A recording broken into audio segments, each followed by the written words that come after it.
একজন ভারতীয় নাগরিককে 900 গ্রাম গোল্ড পেস্ট সহ উদ্ধার করে। উক্ত গোল্ড পেস্ট বাংলাদেশ জুয়েলারি সমিতির দ্বারা নিরীক্ষণের মাধ্যমে খাঁটি সোনা বলে আমরা নিশ্চিত হই। বেশ কিছু বৈদেশিক মুদ্রা জব্দ করা হয়।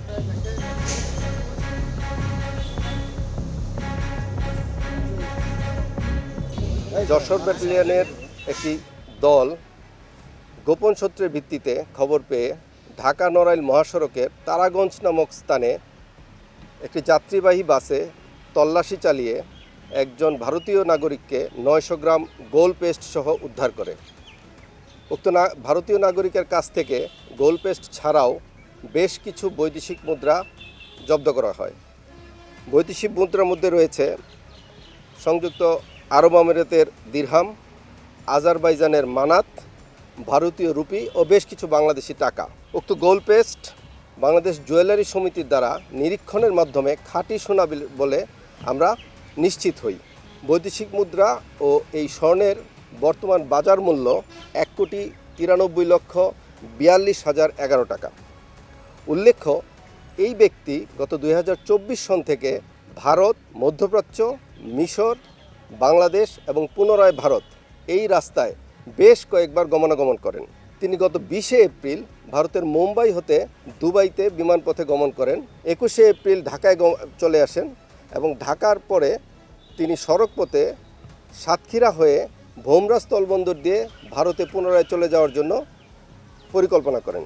উক্ত ব্যক্তির পাসপোর্ট হতে জানা যায় তিনি তার পরিচয় ওয়াজেদ আলী আমিন, পিতা আমিন আহমেদ আনসারি এবং তিনি মুম্বাইয়ের অদূরে ভিওয়ান্দি নামক স্থানের বাসিন্দা।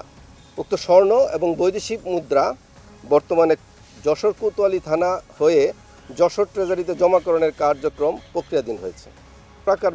কারবারিরা একটি প্যাটার্ন ফলো করে এবং আমরা তথ্যগুলো সেভাবেই পেয়ে থাকি। তো সেই হিসাবে আমরা মহাসড়কের এই জায়গাগুলোতে সময় সময় তল্লাশি করি এবং নিশ্চয়ই গোপন তথ্য থাকে, সেই হিসাবে আমরা ওই জায়গাগুলো থেকে সাধারণত জিনিসগুলো উদ্ধার করতে পারি। আসলে পাচারকারী, আপনাকে বললাম যে এই পাচারকারীকে আমরা ধরে দেখলাম যে উনি মধ্যপ্রাচ্য, মিশর, বাংলাদেশ এবং ভারত এই রাস্তাটা অবলম্বন করছে।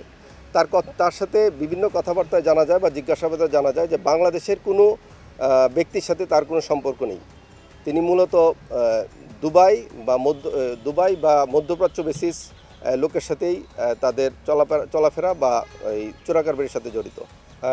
আসলে এই চোরাকারবারিরা কোথা থেকে নিয়ে আসতেছে সেই ব্যাপারে আমাদের কাছে তেমন কোনো তথ্য নেই।